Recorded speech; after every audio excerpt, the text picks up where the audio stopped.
ሰላም ሰላም አድማጮቻችን እንዴት ናችሁ? ዛሬ ስለ ግሪሊሽ እንጨዋወታለን። ግሪሊሽ በመስቀለኛ መንገድ ላይ ቆሟል። የትኛው ክለብ የተጫዋችነት ዘመኑን ይታደገዋል የሚለውን ሐሳብ እናንሸራሽራለን። ለቻናላችን አዲስ የሆናችሁ ቻናላችንን ሰብስክራይብ፣ ላይክ እና ሼር እንድታደርጉ እንጠይቃለን። ጃክ ግሪሊሽ መስቀለኛ መንገድ ላይ ቆሟል።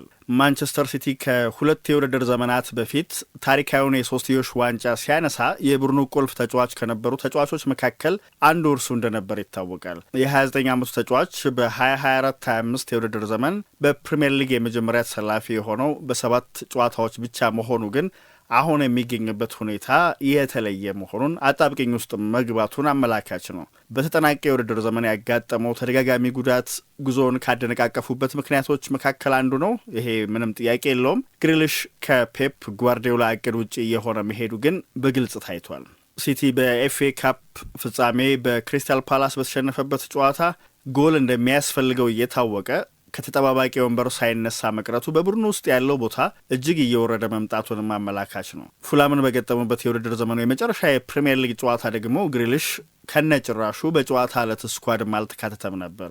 ከፉላሙ ጨዋታ በኋላ ጓርዲዮላ ከግሪሊሽ ጋር በግል ችግር የለብኝም፣ ወደ ክለቡ እንዲመጣ ከፍተኛ ጥረት ያደረግኩት እኔው ነኝ፣ በዚህ የውድድር ዘመን አብሮን እንዲቆይ ከፍተኛ ተጋድሎ አድርጌያለሁ፣ ሲጀመር ጃክ ግሪሊሽን እፈልገዋለሁ ብዬ ያመጣሁት እኔው ነኝ፣ በጨዋታዎቹ አልተሳተፈም፣ ግን ይህ የግል ጉዳያችን አይደለም፣ ሁልጊዜ ለቡድኑ የሚያስፈልገውን ነገር አደርጋለሁ፣ ቀጥሎ የሚሆነውን ነገር የሚወስኑት ቲኪ ቤግርስቴን፣ የስፖርት ዳይሬክተሩ ሁጎ ቪዬና እና ወኪሎች ናቸው ብሏል። የትኛውም አይነት መከራከሪያ ሊቀርብ ይችላል። እውነታው ግሪሊሽ በቅርብ ጊዜ የውድድር ዘመናት በቂ ጨዋታዎችን አላደረገም። ይሄ አይካድም። በሁለት ተከታታይ የውድድር ዘመናት ሜዳ ላይ ሊያሳልፍ ይችል ከነበረው ጊዜ የተጫወተው 1/3 በሚሆን ደቂቃ ብቻ ነው። ባለፉት ሁለት የውድድር ዘመናት በእያንዳንዳቸው አመቻችቶ ያቀበለው ጎል የሆነ ኳስ አንድ ብቻ ነውና በየትኛው መለኪያ ቢሆን ይሄ አስተዋጽኦ በደካማነቱ የሚጠቀስ ነው። ግሪሊሽ በዚህ ረገድ እድለኛ ሳይሆን ቀርቷል። ይሄ እንዳለ ሆኖ እንግሊዛዊ የመስመር ተጫዋች መስቀለኛ መንገድ ላይ እንዲቆም ያደረጉት በርካታ ምክንያቶች አሉ። በውጣ ውረድ ውስጥ እያለፈ የሚገኘው የተጫዋችነት ዘመን ጉዞ ዑደቱ መሰበር ይፈልጋል። ከዚህ በላይ ከቀጠለ ግሪሊሽ በራስ መተማመኑም የበለጠ እየተሸረሸረ እንደሚሄድ ምንም ጥያቄ የለውም። የጓርዲዮላ ጥብቅ በቦታ አጠባበቅ ላይ የተመሰረተ አጨዋወት ግሪሊሽ ከሚመርጠው ነጻነት የሚጠይቅ አቀራረብ ጋር የተጋጨ ይመስላል። የዘንድሮው የሲቲ ማጥቃት መዋቅርም እንዳልተመቸው መናገር ይቻላል። ከኳስ ውጪ ከተከላካዮች ጀርባ የሚደረጉ ሩጫዎችን በተደጋጋሚ ያለማድረጉም ችግር ፈጥሮበታል። በእርግጥ ግሪሊሽ በአስቶን ቪላ ባሳለፈው የመጨረሻ የውድድር ዘመን ከተጫወተበት የ10 ቁጥር ሚና አንጻር በሲቲ ባለፉት 3 የውድድር ዘመናት እንዲጫወት የተጠየቀበት ቦታ የተለየ መሆኑም ፈታኝ ሆኖበታል። ግሪሊሽ በተጠናቀቀው የውድድር ዘመን በጥልቅ ባፈገፈገ ፕሌይሜከር ሚና የተጫወተባቸው አጋጣሚዎች ነበሩ። አብነት መጥቀስ ይቻላል። በታህሳስ ኖቲንግሃም ፎረስትን የገጠሙበት ጨዋታ አንደኛው ነው። ጓርዲዮላ እንዲያውም ግሪሊሽ የጨዋታውን ፍጥነት የተቆጣጠረበትን መንገድ አድንቆ ከጨዋታው በኋላ አስተያየቱን ሲሰጥም አድምጠናል። ጓርዲዮላ ተጫዋቾች በእንቅስቃሴ መሀል ኳሷን ላፍታ ቆም አድርገው ፍሰቱ ላይ ተጽዕኖ እንዲያሳርፉ የሚመርጥ አሰልጣኝ ነው። ግሪሊሽ ግን በነጻነት ሜዳ ውስጥ መንቀሳቀስን የሚመርጥ የበለጠ ውጤታማ ሲሆን የሚታየውም በሽግግር ወቅት የሆነ ተጫዋች ነው። በሲቲ ደግሞ ሽግግሮች በተደጋጋሚ አይታዩም። የሚሮጥበት ክፍተት ካገኘ በሽግግሮች ወቅት በቅጽበት ተጋጣሚዎቹን እንደሚቀጣ ግልጽ ነው። ሲቲ ኢልሙን እንዲኖር አልፈቀደለትምና በአውሮፓ የትኛው ሌላ ክለብ አጋጣሚውን ይፈጥርለት ይሆን የሚለው ጥያቄ አሁን ተነስቷል። የቀድሞ ክለቡ አስቶን ቪላ አንደኛው አማራጭ ሊሆን ይችላል። አንደኛው ምክንያት ታክቲካዊ ነው። ሁለተኛው ኡናይ ኤምሬ ተጫዋቾችን የተቀዛቀዘ ብቃት አጉልተው ማውጣት የሚችሉ አሰልጣኝ መሆናቸውን በተደጋጋሚ ማሳየታቸው ነው። ቪላ በውድድር ዘመኑ የመጨረሻ ጨዋታ ያስመዘገበው ውጤት የተለየ ቢሆን ኖሮ በኡናይ ኤምሬ እየተመራ በሁለት ተከታታይ የውድድር ዘመናት በቻምፒየንስ ሊግ ተሳታፊ የሚሆንበትን እድል ሊፈጥር ይችል ነበር። በዚያ ምክንያት የፋይናንስ አቅሙ የፈረጠመ ይሆን ነበር። እንደ ልብም ተጫዋቾችን ማስፈረም በቻለ ነበር። ነገር ግን በውድድር ዘመኑ የመጨረሻ ጨዋታ ባስመዘገበው ውጤት ከቻምፒየንስ ሊግ ተሳትፎ ውጪ መሆኑን አረጋግጧል። የ10 ቁጥር ሚናው ለግሪሊሽ የተስማማ ይሆን ነበር። ችግሩ የኤመሪ ቡድን ወደ ግራ ዘንብለውም ሆነ መሀል ሜዳው ላይ መጫወት የሚችሉ በርካታ አማካዮችን መያዙ ነው። ሞርጋን ሮጀርስ፣ ጃኮብ ራምሴ እና ጆን ማኪን በዚያ ሚና መጫወት ይችላሉ። በፕሪሚየር ሊግ ለእርሱ አጨዋወት የሚመቹ ክለቦች አሉ። ለምሳሌ ክሪስታል ፓላስ፣ ኖቲንግሃም ፎረስት እና ቦርንመዝን መጥቀስ ይቻላል። የፋይናንስ አቅማቸው ግን እርሱን ለማዘዋወር የሚፈቅድ አይመስልም። ግሪሊሽ በበለጠ ነጻነት በሽግግሮች ወቅት ውጤታማ ሆኖ ሊወጣ የሚችልበት እድል የመፍጠር አቅም አላቸው እነዚህ ክለቦች። ከነዚህ ክለቦች ሁለቱ ደግሞ በቀጣይ ውድድር ዘመን በአውሮፓ መድረክ የክለቦች ውድድር ተሳታፊ የሚሆኑ ናቸው። ስለዚህ ማራኪ አማራጮች መስለው ይታያሉ።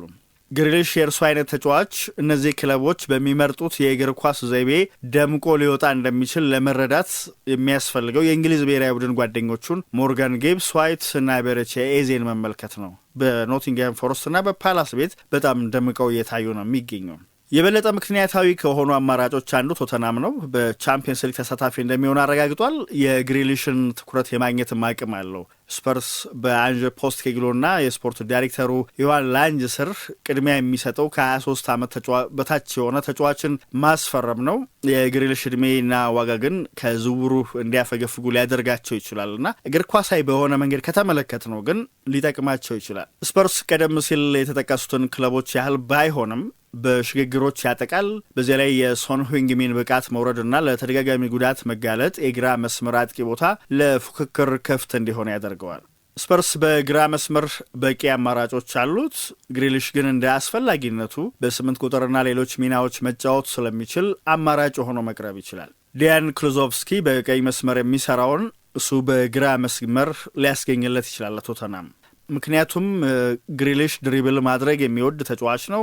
የ29 ዓመቱ ተጫዋች በመስመር በኩል ተጫዋቾችን በአንድ ለአንድ ግንኙነት አልፎ ለመሄድ ሲሞክር ውጤታማ መሆኑም ለመስመር ተከላካዮች ፈታኝ ያደርገዋል። ባሳለፍነው ጥር ክቪቻ ክራቭስኬሊያ ወደ ፒኤስጂ ካመራ በኋላ ናፖሊ በግራ መስመር አጥቂ ቦታ ጂያኮሞ ራስፓዶሪን ሲጠቀም ተመልክተናል። ጥሩም እየተንቀሳቀሰ ነው። እንዲያም ሆኖ በቦታው መጠነኛ መሳሳት ይታይበታል።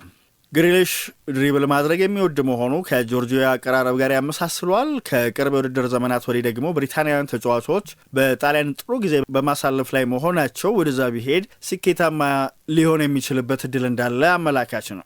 ስኮት ማክቶሚናይ እና ቢሊ ጊልሞር ኔፕልስ ከደረሱበት ጊዜ አንስቶ እንደ ጀግና የሚቆጠሩ ሆኗል።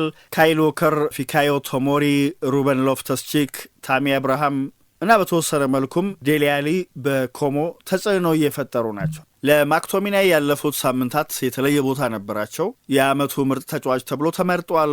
ናፖሊ ሴሪያ ዋንጫውን አሸንፏል። የቀድሞ የማንቸስተር ዩናይትድ ተጫዋች አጋጣሚውን የተቀበለበት መንገድ አጋጣሚውን የሚመጥን ነው። በቫቲካን ተገኝቶ ከሊቀ ጳጳሱ ጋር የመገናኘት ድል ሁሉ ነበረውና እነዚህ ሁሉ ነገሮች ሲደማመሩ እሱም ወደዚያ ቢያመራ ስኬታማ ሊሆን የሚችልበት እድል እንዳለው ፍንጭ ይሰጣል። በርከት ያሉ እንግሊዛውያን ተጫዋቾች በሚላን መኖራቸው ግሪሊሽ ወደዚያ እንዲማረክ ሊያደርገው ይችል ይሆናል።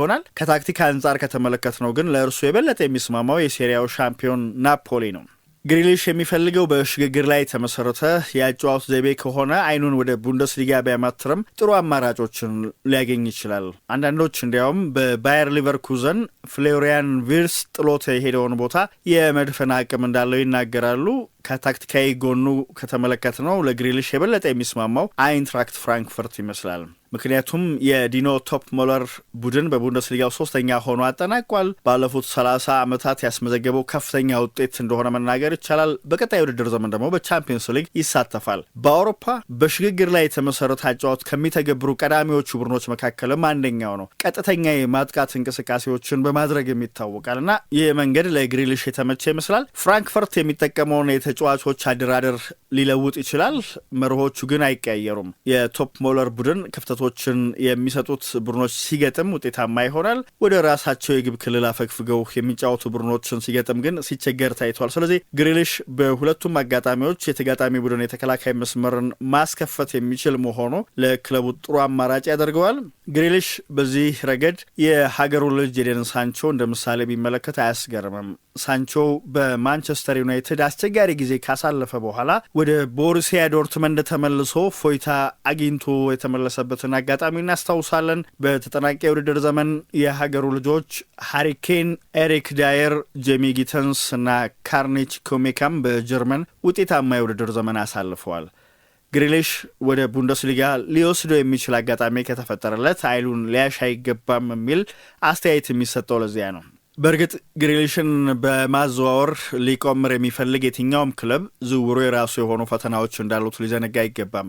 ምክንያቱም በሲቲ እስከ 27 የሚዘልቅ ኮንትራት አለው። በሳምንት 300,000 ፓውንድ ገደማ እንደሚያገኝ ይታመናል። እርሱን የሚያስፈርም የትኛውም ክለብ ደግሞ ከካዝናው ዳጎስ ያለ ገንዘብ ማውጣት ይጠበቅበታል። እርሱን የሚያስፈርም ክለብ አንድ ሊያውቀው የሚገባ እውነታም አለ። በመጪው መስከረም 30 ዓመት ይሞላዋል። ስለሆነም ከወደፊት ሽያጩ አገኛለሁ ብሎ የሚያስበው የተጋነነ ገንዘብ አይኖርም። የማንቸስተር ሲቲ ተጫዋች በግሉ የፈጸመው ስህተት የለም። እምቅ አቅሙን በዚህ ክለብ አውጥቶ ሊያሳይ እንደማይችል ግን እርግጥ ሆኗል። ጓርዲዮላ በጥቅምት ወር ባደረገው ቃለ ምልልስ የሶስትዮሽ ዋንጫ ባለቤት በሆንበት የውድድር ዘመን የነበረውን አይነት ግሪሊሽ ትፈልጋለህ ካላችሁኝ ምላሼ አዎን ይሆናል። ነገር ግን ነባራዊውን እውነታ መቀበል ይኖርብኛል ማለቱ ይታወሳልና ለእርሱ ብዙ ተከራክሬያለሁ። በዚህ እንዲቆይ ታግያለሁ።